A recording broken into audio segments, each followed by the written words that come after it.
जय हनुमान संकट मोचन नाम तिहारों, सोमवार से शनिवार शाम 7 बजे सिर्फ दंगल टीवी पर।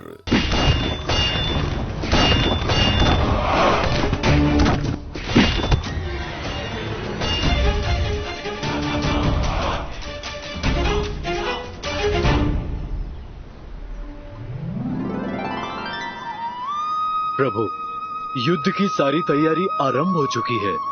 माता सीता का पता लगते ही मेरी सारी वानर सेना उनकी मुक्ति संग्राम के लिए निकल पड़ेगी। सुग्रीव, जो मित्र के सुख दुख चिंता में समान रूप से सम्मिलित रहता है,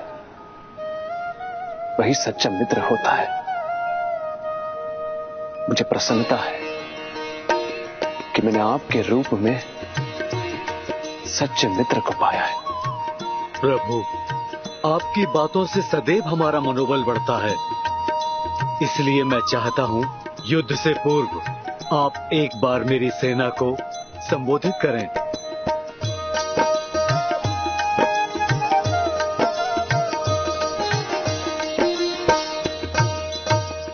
वीर वानर, हम जिस युद्ध के लिए प्रस्थान कर रहे हैं वो कोई साधारण युद्ध नहीं, अपितु धर्म युद्ध है। और धर्म युद्ध में बल के साथ साथ विश्वास भी अत्यंत आवश्यक है। विश्वास कि हम धर्म के साथ हैं, विश्वास कि विजय अवश्य धर्म की ही होगी, विश्वास कि अधर्म चाहे जितना भी शक्तिशाली ही क्यों ना हो, उसकी पराजय निश्चित है। धर्म की जय हो, धर्म का जय श्री राम, जय श्री राम, जय श्री राम, जय श्री राम, जय श्री राम, जय श्री राम, जय जय श्री राम, जय जय श्री राम। क्या बात है लक्ष्मण, तुम्हारे मुख पर मैं चिंता की रेखा क्यों दिख रहा हूं? भैया, कई दिन बीत गए, हनुमान जी और वानर वीर भाभी सीता की कोई सूचना लेकर नहीं लौटे। लक्ष्मण, हनुमान के हृदय में मुझे वही प्रेम, वही विश्वास, वही समर्पण दिखता है जो तुम्हारे हृदय में मेरे प्रति है।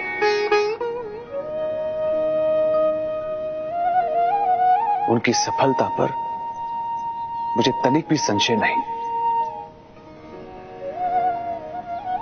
मुझे पूर्ण विश्वास है लक्ष्मण, वो सीते का पता लगाने के अत्यंत समीप होंगे।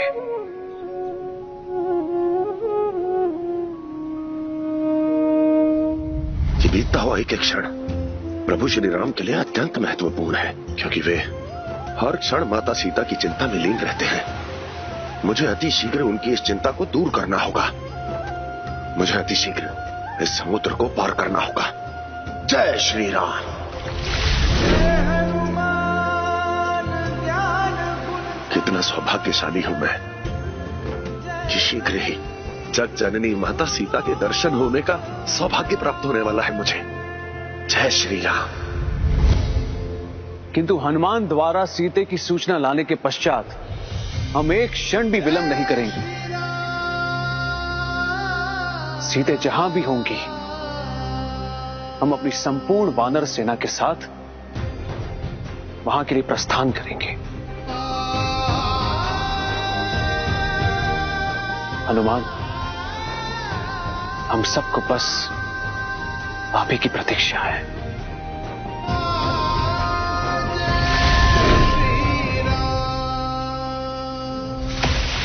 ठहर जाओ वानर राज, यहां से आगे जीवन नहीं मृत्यु है।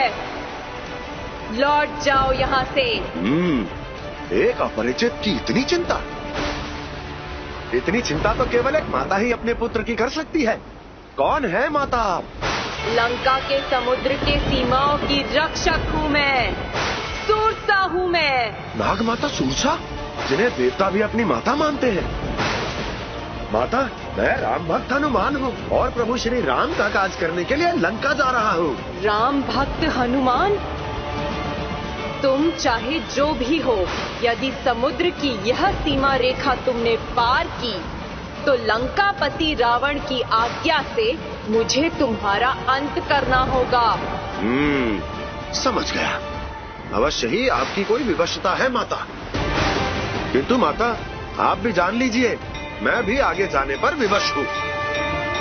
और आप जाकर उस रावण से कह दीजिए कि आकाश और समुद्र किसी की सीमा में नहीं आता। हनुमान, आखिरी चेतावनी दे रही हूँ मैं तुम्हें। यदि यहाँ से तुम आगे बढ़े तो मुझे तुम्हारा भक्षण करना ही होगा। माता तो अपने पुत्र को भोजन कराती है, किंतु यदि किसी कारणवश आप अपने इस पुत्र का भक्षण करने पर विवश है तो ठीक है, मैं आपके कार्य में बाधा नहीं बनूंगा। आप अपना कर्तव्य निभाइए और मैं अपना धर्म।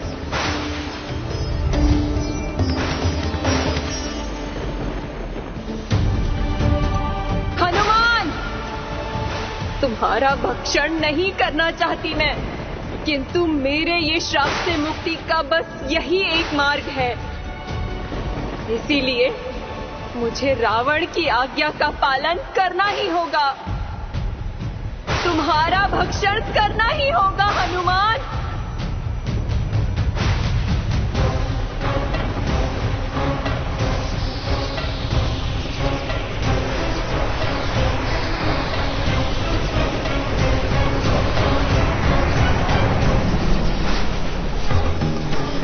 मैंने आपको माता कहा है, इसलिए आप पर अपनी शक्ति का प्रयोग नहीं कर सकता। माता, यदि मेरा भक्षण किए बिना आपका कार्य पूर्ण नहीं हो सकता तो मुझे आपकी यह इच्छा पूर्ण करनी ही होगी। जय श्री राम।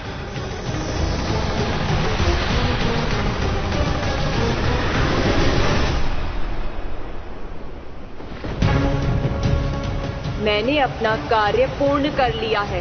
रावण की आज्ञा का पालन कर लिया है मैंने। अब इस असुरी जीवन से मुक्ति मिल जाएगी मुझे।